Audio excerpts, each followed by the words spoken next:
औलाद का मोह। दिलीप और सुधांशु नाम के दो भाई थे। दिलीप की शादी कावेरी के साथ हुई और सुधांशु की शादी माया के साथ। शादी के बाद दोनों भाई अपनी अपनी पत्नी के साथ खुशी खुशी रहा करते थे।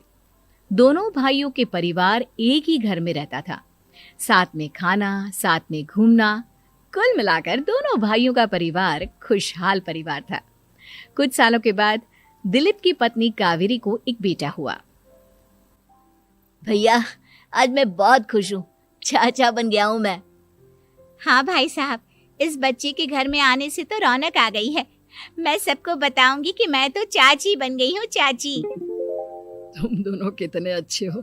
हमारे बच्चे के आने से ऐसे खुश हो रहे हो जैसे ये बच्चा तुम्हारा ही हो।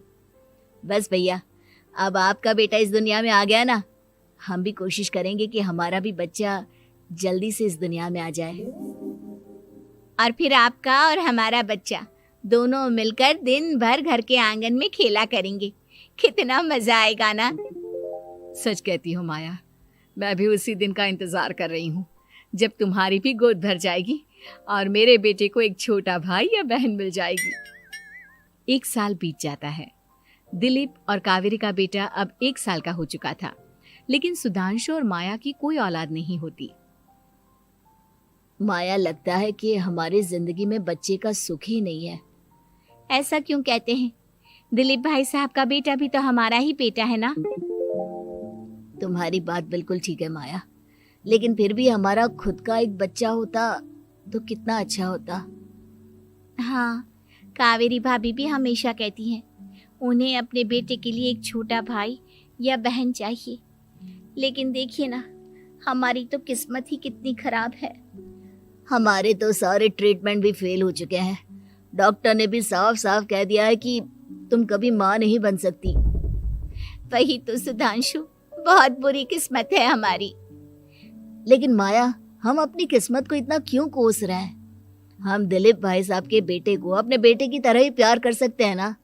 हाँ जी, बिल्कुल सच कहा। मैं भी वैसा कर सकती हूँ। चाची हूँ, उसे छोटी माँ का प्यार नहीं दूंगी क्या? कुछ दिनों के बाद दिलीप का एक दोस्त दिलीप से मिलने के लिए आता है। अरे क्या बात है दिलीप, बधाई हो बधाई। और घर तो काफी बड़ा है तुम्हारा।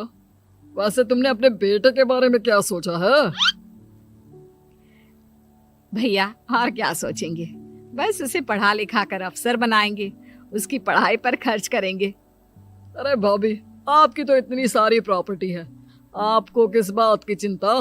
ले देकर एक बेटा ही तो है। अरे नहीं दोस्त, तुम गलत समझ रहे हो।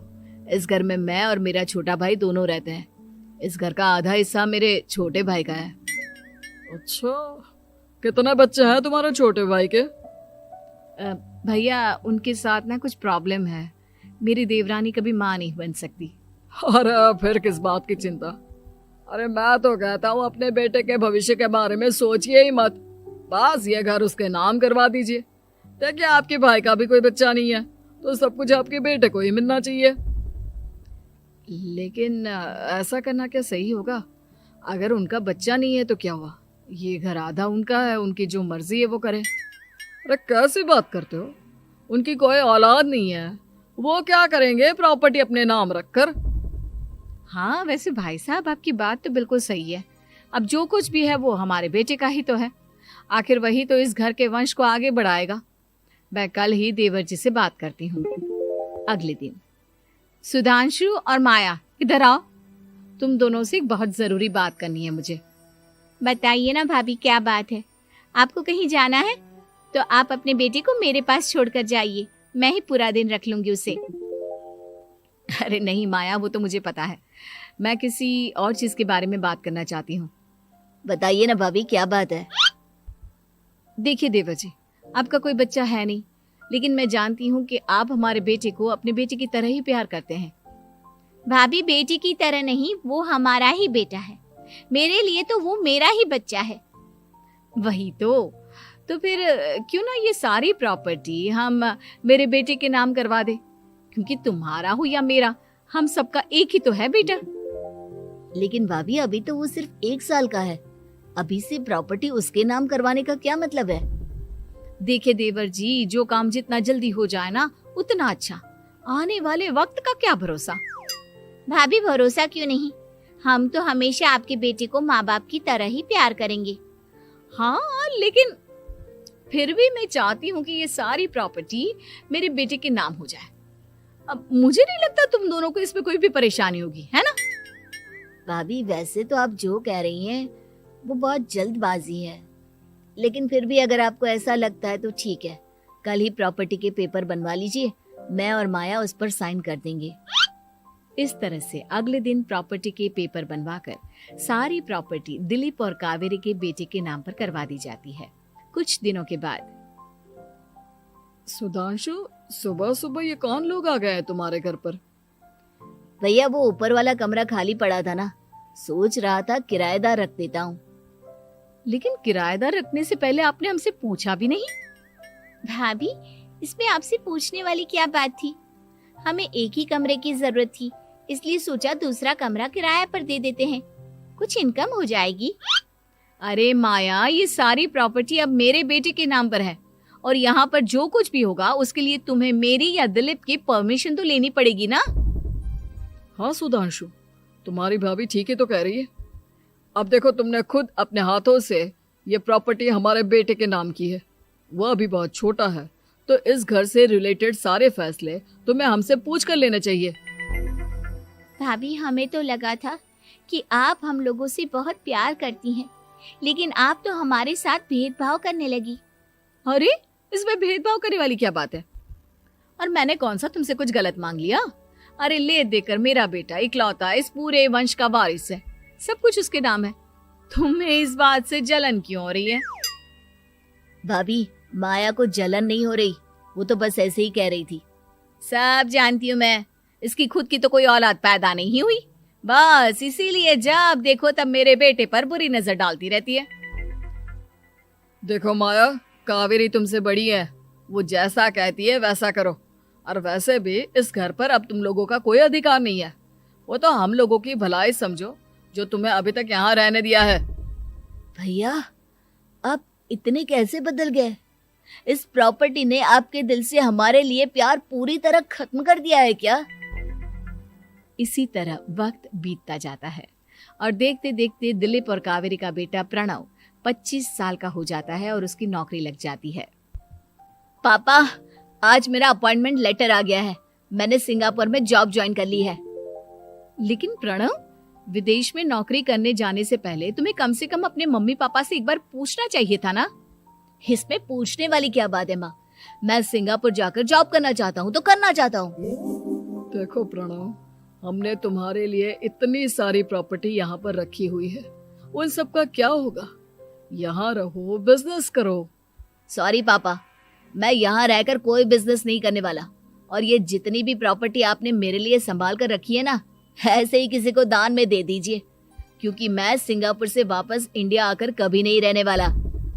दिमाग खराब हो गया है तेरा, जानता नहीं तेरी वजह से हमने तेरे चाचा चाची से लड़ाई करके पूरा घर तेरे नाम करवा दिया था। हाँ तो ऐसा करने से पहले आपको सोचना चाहिए था ना। और मम्मा, मैं तो वैसे भी उस वक्त 1 साल का था, मेरा इस मैटर से कोई लेना देना नहीं है। कैसी बात कर रहा है ये लड़का?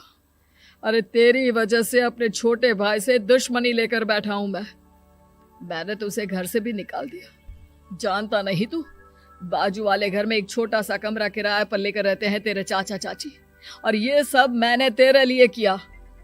देखिए पापा, आपने जो कुछ भी किया अपने लिए किया। मैंने आपसे कब कहा था कि मुझे ये प्रॉपर्टी और घर चाहिए?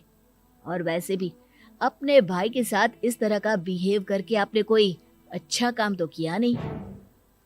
तू सही कह रहा है बेटा, हमने तेरे चक्कर में अपने छोटे भाई जैसे देवर और बहन जैसी देवरानी को इस घर से निकाल दिया। बहुत बड़ी गलती हो गई मुझसे। ठीक है मॉम, तो अब आप अपनी गलती सुधारो, लेकिन मुझे तो फॉरेन जाना है, मैं वहीं जाऊंगा। अब आगे क्या करना है ये आपका डिसीजन है।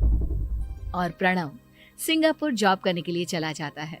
कुछ दिनों के बाद जब दिलीप और कावेरी को अपनी गलती का एहसास होता है तो वो सुधांशु के घर पहुंचती है। सुधांशु, माया, हमें माफ कर दो, हमसे बहुत बड़ी गलती हो गई। क्या हुआ भाभी? आज इतने सालों के बाद अब हम गरीब लोगों के घर क्या करने आई हैं? भाभी, हमने तो खुशी खुशी अपने भतीजे को सब कुछ दे दिया, अब हमारे पास कुछ भी नहीं बचा है। भाई मुझसे बहुत बड़ी गलती हो गई, जो तेरे जैसे भाई को मैंने प्रॉपर्टी के चक्कर में घर से निकाला, और जिसके लिए मैंने ये सब कुछ किया वो खुद ही विदेश चला गया। भैया भाभी, जिस बेटे के लिए आपने हम लोगों को इतनी तकलीफ दी, आपस के प्यार को बिगाड़ा, जब वही आपसे दूर चला गया तो आपको इस बात का एहसास हुआ। लेकिन माफ कीजिए, अब हम आपके साथ रहने के लिए उस घर में नहीं आ सकते। नहीं नहीं माया, ऐसा मत कहो, मुझसे बहुत बड़ी गलती हो गई, प्लीज वापस चलो, मैं वो घर फिर से तुम्हारे नाम कर देती हूँ। भाभी, मैं उस घर का क्या करूंगी? किसके लिए? मेरा कोई बच्चा नहीं, मैं तो बस जिंदगी भर आप लोगों के साथ प्यार से रहना चाहती थी, प्रणव को अपने बेटे की तरह प्यार करना चाहती थी, लेकिन आपने मुझसे वो अधिकार छीन लिया। भाभी और भैया, एक सवाल पूछना चाहता हूँ आप लोगों से। जो बच्चा कुछ ही दिन पहले दुनिया में आया हो, जिस बच्चे के भविष्य का आपको पता ही ना हो, उसके लिए अपने पुराने रिश्तों को तोड़ देना, अपने सगे रिश्तेदारों से दुश्मनी मोल लेना, उनके साथ झगड़ा करना, उनकी बेइज्जती करना, क्या ये सही है? कम से कम हमें सही वक्त का इंतजार तो करना चाहिए ना। सिर्फ प्रॉपर्टी के लिए अपने सगे भाई को घर से निकाल दिया, वो भी अपने 1 साल के बेटे के लिए। क्या ये वाकई में सही था? जवाब दीजिए मेरी बात का।